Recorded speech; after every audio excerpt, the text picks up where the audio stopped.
Bunda, Sobat Asta Ceria, jumpa lagi di channel YouTube Dr. Listia Spesialis Anak. Apa kabar? Baik-baik kan? Nah, sekarang kita ngobrol-ngobrol tentang imunisasi pada anak-anak yuk. Sebelum saya lanjutkan ke materi, Ayah Bunda tolong klik like, subscribe, dan komen boleh loh. Tulis di kolom komentar apa yang mau ditanyakan atau dikomentari tentang channel YouTube saya. Oke? Yuk kita lanjutkan materinya. Imunisasi adalah investasi penting Ayah Bunda untuk kesehatan putra-putrinya. Karena imunisasi itu adalah usaha kita untuk melindungi anak-anak supaya tidak terkena penyakit yang bisa dicegah dari imunisasi itu. Nah, ini ada jadwal imunisasi yang direkomendasikan oleh Ikatan Dokter Anak Indonesia. Sebetulnya sudah di launching, yang terbaru adalah tahun 2020 ini. Tapi walaupun sudah hampir 2 tahun, masih ada beberapa ayah bunda, orang tua yang mungkin masih kebingungan. Kok saya belum mendapatkan itu, kok anak saya kok masih mendapatkan ini, seperti itu. Nah, kali ini saya akan membahas sedikit banyak tentang imunisasi yang terbaru yang direkomendasikan oleh Ikatan Dokter Anak Indonesia 2020.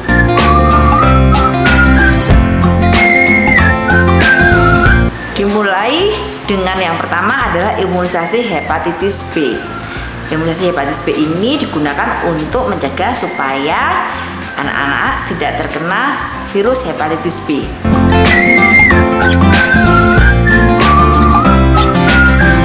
Di dalam jadwal imunisasi IDAI yang tahun 2017, imunisasi hepatitis B atau HB paling baik diberikan dalam waktu 12 jam setelah lahir.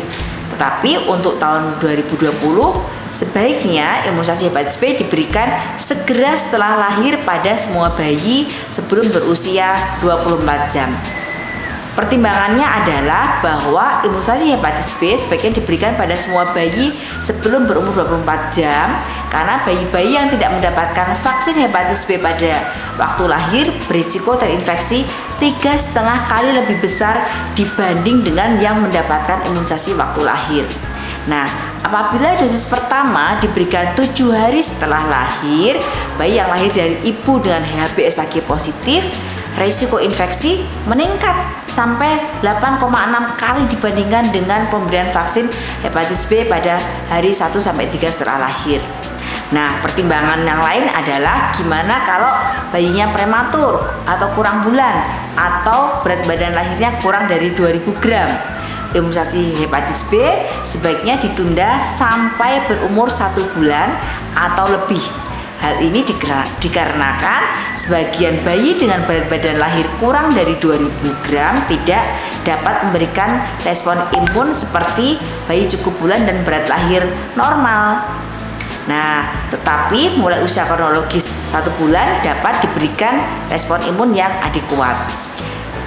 Dalam jadwal imunisasi 2020 ini, imunisasi hepatitis B selain diberikan pada umur 2, 3, dan 4 bulan, juga diberikan pada usia 18 bulan bersama dengan DPT yang whole seluler atau pentabiom misalnya, atau DPT yang aseluler sesuai dengan jadwal imunisasi hepatitis B di Permenkes 2017 nomor 12.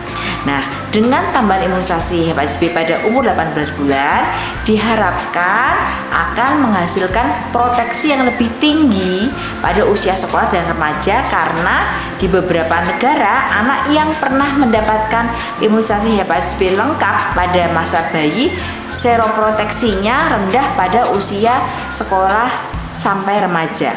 Nah, di Alaska pada umur 4-13 tahun seroprotektifnya 12-5%, di Iran pada umur 6-18 tahun seroproteksinya 44%, dan di Jakarta umur 0-12 tahun seroproteksinya 38%. Begitu di imunisasi hepatitis B.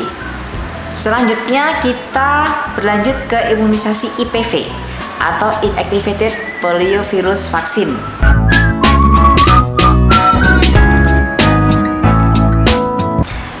Pada jadwal imunisasi 2017, IPV paling sedikit diberikan 1 kali berdasarkan dengan imunisasi OPV 3 atau polio yang tetes. Nah, pada jadwal imunisasi 2020, polio tetes atau IPV selanjutnya diberikan bersama dengan DPT yang whole seluler maupun yang aseluler. Nah, IPV minimal diberikan 2 kali sebelum berusia 1 tahun. Sekarang kita beranjak ke imunisasi BCG ya ayah bunda, atau Bacillus Calmette Guerin BCG.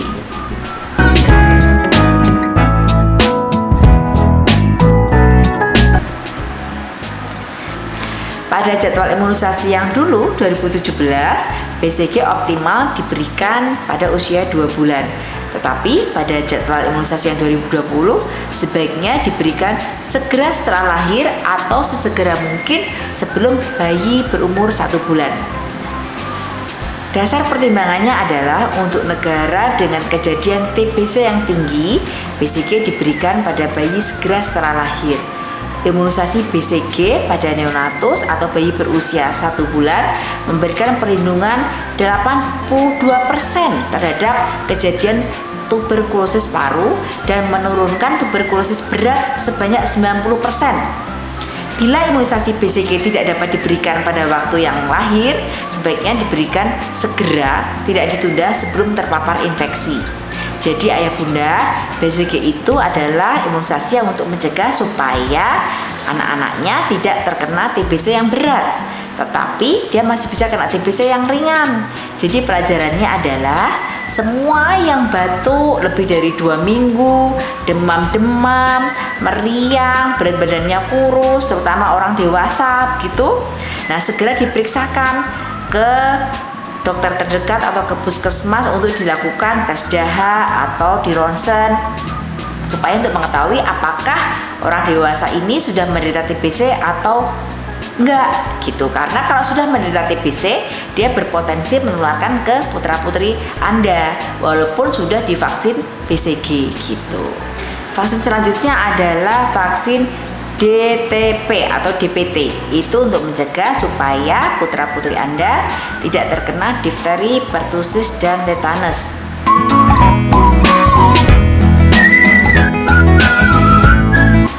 Nah, vaksin ini diberikan 3 kali pada anak usia 2, 3, dan 4, lalu booster diberikan umur 18 bulan dan 5 tahun pada saat anak mendapatkan program BIAS di sekolah. Jarak antara vaksin DPT yang satu dengan DPT yang berikutnya adalah 4-8 minggu ayah bunda. Nah, vaksin DPT ini ada 2 jenis, ada yang whole seluler seperti yang diberikan di puskesmas, misalnya mereknya Pentabio, atau yang aseluler. Vaksin yang whole seluler ini memiliki risiko demam sekitar 50-80%. Kalau yang aseluler risiko demamnya kecil, lebih kecil, sekitar 1-5% gitu. Vaksin selanjutnya adalah vaksin Haemophilus influenza B atau HIB.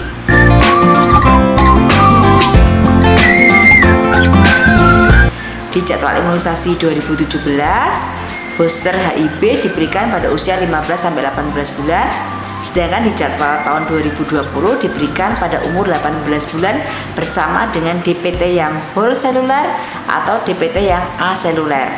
Kalau DPT yang whole seluler itu seperti yang ada di puskesmas, mereknya seperti Pentabio gitu. Kalau yang DPT yang aseluler itu yang risiko demamnya lebih rendah dengan merek-merek tertentu. Dasar pertimbangannya adalah jadwal ini sesuai dengan WHO Position Paper mengenai HIB tahun 2013 bahwa setelah imunisasi dasar HIB diberikan booster 1 kali sekurang-kurangnya 6 bulan setelah imunisasi dasar. Jadwal ini sesuai pula dengan Permenkes 2017, booster HIB diberikan pada usia 18 bulan di dalam vaksin pentavalen atau mereknya Pentabio. Vaksin selanjutnya adalah vaksin pneumokokus. Vaksin pneumokokus itu diberikan untuk melindungi supaya putra-putri ayah bunda tidak menderita 1. Pneumonia atau radang paru-paru atau infeksi paru-paru, yang kedua infeksi telinga atau otitis, yang ketiga meningitis atau radang selaput otak yang disebabkan karena pneumokokus.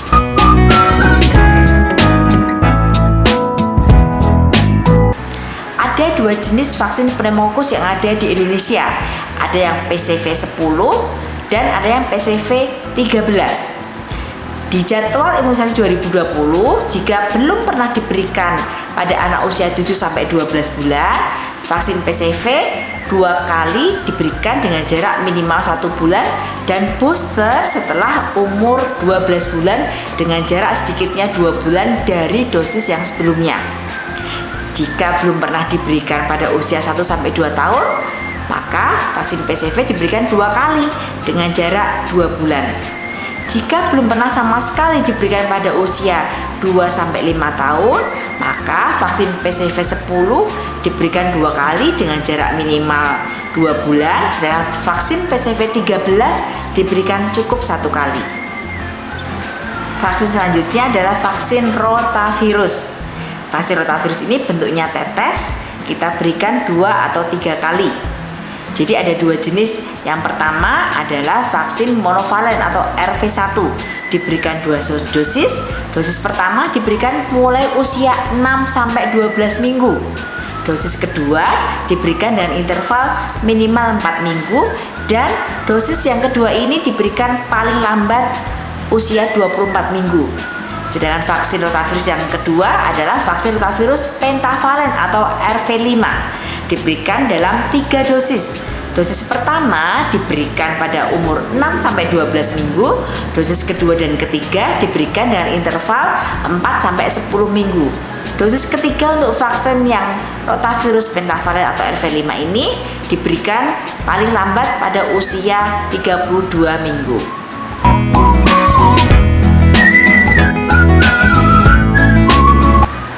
Berikutnya adalah influenza ya Bunda.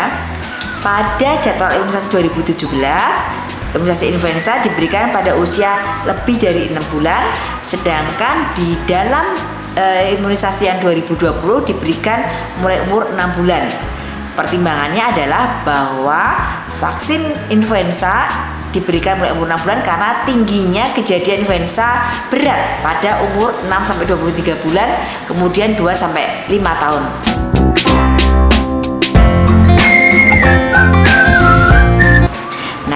Untuk anak usia 6 bulan sampai 8 tahun, imunisasi pertama kali yang belum pernah diberikan influenza, kita berikan primary immunization sebanyak 2 kali dengan jarak minimal 4 minggu. Nah, untuk anak di atas umur 8 tahun, kita berikan primary immunization-nya cukup 1 kali. Selanjutnya adalah vaksin campak dan rubella.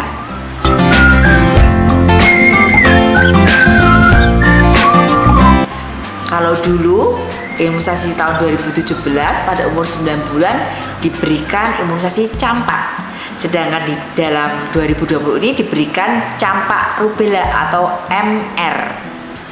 Nah, untuk imunisasi MR ini bila sampai umur 12 bulan belum pernah mendapatkan vaksin MR, maka pada umur 12 bulan boleh diberikan vaksin MMR atau mumps, measles, dan rubella.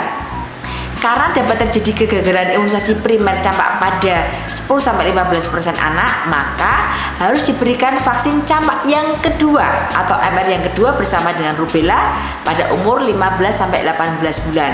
Selanjutnya, imunisasi MR atau MMR diberikan pada umur 5 atau 7 tahun atau pada imunisasi bias pada anak kelas 1 SD dalam program bias. Jadwal ini juga sesuai dengan WHO Position Paper mengenai vaksin mumps 2007 yang menganjurkan pemberian vaksin mumps 2 dosis bersama campak dan rubella mulai umur 12-18 bulan. Dosis kedua diberikan pada anak usia masuk sekolah atau school entry sekitar umur 6 tahunan untuk memberikan perlindungan jangka waktu yang panjang. Selanjutnya ayah bunda, kita beranjak ke vaksin Japanese encephalitis. Ini adalah vaksin yang untuk mencegah supaya anak-anak terhindar dari encephalitis atau radang otak yang disebabkan oleh virus yang ditularkan oleh nyamuk culek.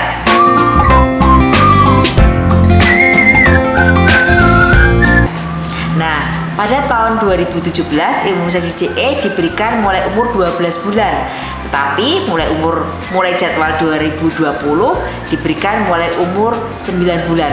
Pertimbangannya adalah tentang pelaksanaan kampanye dan introduksi imunisasi CE, bahwa imunisasi CE diberikan pada mulai umur 9 bulan. Imunisasi Japanese encephalitis ini direkomendasikan untuk di daerah endemis atau yang akan berpergian ke daerah endemis.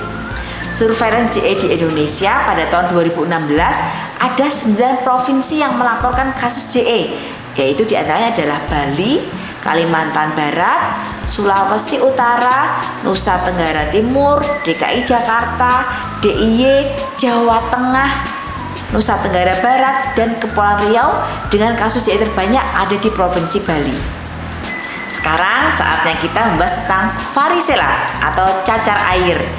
Imunisasi varicella diberikan setelah usia 12 bulan pada tahun 2017, terbaik pada usia sebelum masuk sekolah dasar.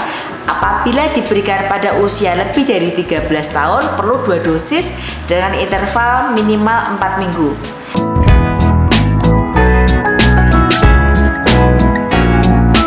Di dalam jadwal imunisasi yang terbaru 2020, imunisasi varicella diberikan mulai umur 12-18 bulan.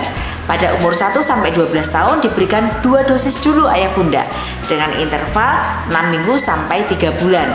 Nah, pada umur 13 tahun atau lebih diberikan 2 dosis dengan interval 4-6 minggu. Pertimbangannya adalah perubahan ini sesuai dengan rekomendasi WHO Position Paper tentang varicella pada tahun 2014 untuk menurunkan kasus varicella dan mencegah terjadinya kejadian luar biasa. Penelitian meta-analisis tentang efikasi vaksin varicella menyebutkan bahwa dosis tunggal cukup efektif dalam mencegah varicella dengan efikasi 81%, sedangkan 2 dosis meningkatkan efikasi menjadi 92%. Beberapa penelitian lain juga menganjurkan pemberian 2 dosis. Jadi ayah bunda untuk vaksin varicella 2 dosis akan lebih baik dibanding dengan 1 dosis. Sekarang kita beranjak ke vaksin hepatitis A ya ayah bunda. Vaksin hepatitis A ini adalah vaksin yang digunakan untuk mencegah supaya putra-putri Anda terhindar dari virus hepatitis A.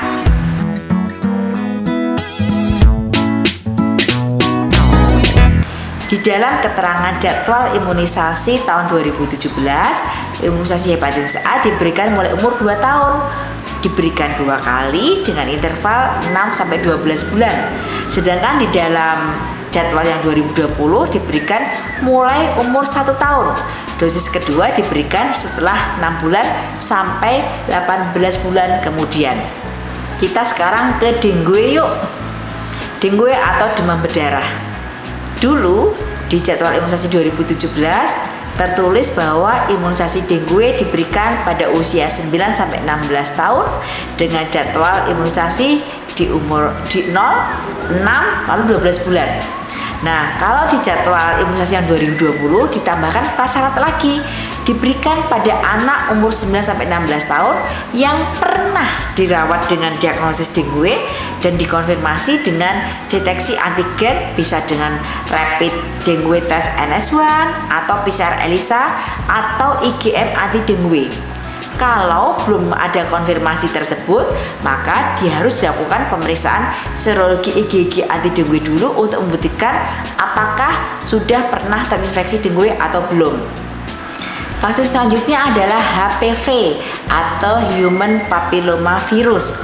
Imunisasi ini digunakan untuk mencegah supaya anak-anak tidak terkena kanker serviks di kemudian hari pada saat dia sudah usia produktif.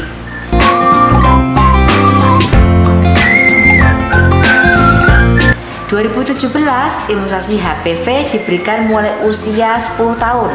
Tetapi di jadwal yang terbaru 2020 boleh diberikan pada anak perempuan usia 9-14 tahun 2 kali dengan jarak 6-15 bulan atau pada program bias di kelas 5 dan 6. Untuk anak umur 15 tahun atau lebih diberikan 3 kali dengan jadwal 0, 1, dan 6 bulan itu dengan vaksin bivalen atau 0, 2, dan 6 bulan untuk vaksin yang quadrivalent.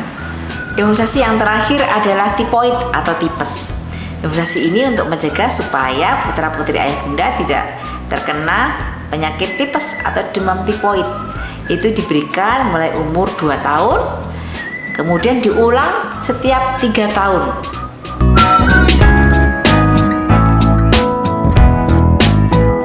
Sebagai penutup, untuk imunisasi dasar yang harus diberikan beberapa kali atau imunisasi serial, maka interval tidak boleh lebih cepat 5 hari atau lebih dari interval minimum, atau umurnya lebih muda dari umur minimal yang direkomendasikan, karena akan menghasilkan respon imun yang suboptimal atau tidak optimal.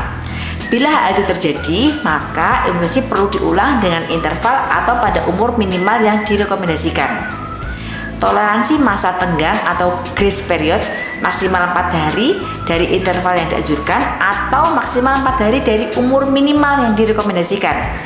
Kalau interval imunisasi lebih lama dari yang direkomendasikan, berisiko terjadi infeksi sebelum diberikan dosis lengkap sesuai dengan rekomendasi. Namun, imunisasi terlambat tidak perlu pengulangan ayah bunda atau penambahan dosis karena tidak akan mengurangi konsentrasi antibodi final setelah diberikan dosis lengkap sesuai rekomendasi. Nah, demikian ayah bunda materi untuk imunisasi kali ini. Saya tunggu komennya untuk materi-materi selanjutnya. Jangan lupa klik like, subscribe, dan share sebanyak-banyaknya ya. Sampai jumpa di video-video saya selanjutnya ya. Terima kasih.